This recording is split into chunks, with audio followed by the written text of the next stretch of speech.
We're in the middle of a series as a church going through the book of James. And we've been looking at the wisdom of this book written by James, the half-brother of Jesus. In our first week of the series, David told us that the book of James is almost like the Proverbs of the New Testament. It's filled with these short, to-the-point teachings that are really applicable for our lives today.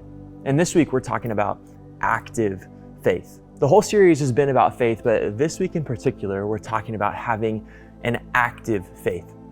And for this daily Devo, I just want to read a few verses for you, and I want you to be thinking about this question as we read these verses together. Is your faith alive or is your faith dead? Because there's really only two options. Either your faith is alive, it's vibrant, it's filled with energy, or your faith is dead or dying, it's withering and going downward. So as I read these verses, that's what I want you to be thinking about. You can follow along in your Bible in James chapter 2, starting in verse 14.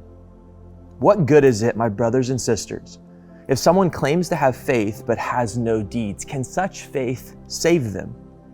And then James gets really practical in verse 15. He says, suppose a brother or sister is without clothes and daily food.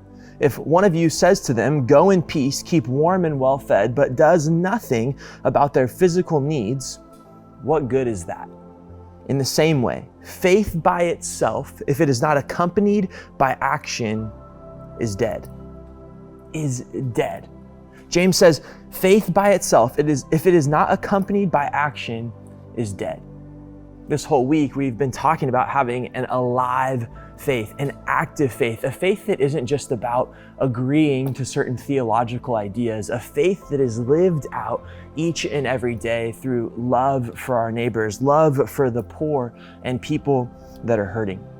And I'm so thankful to be a part of a church like NCC that prioritizes active faith. But as you finish watching this daily Devo today, I hope that you can be encouraged to do a little bit of a faith audit, to pause and get honest with yourself. Is your faith alive? Is it vibrant? Is it lived out in the actions of your daily life? Or if you were honest, is your faith dead?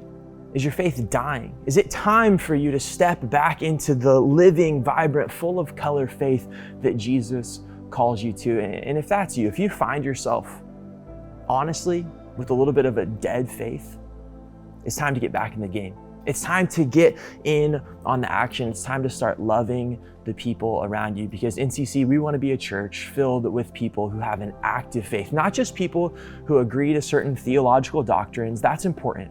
But if we stop there, then we miss the opportunity to be the best church for our community. And so today, I want you to answer that question. Are you living with a faith that's alive or a faith that's dead?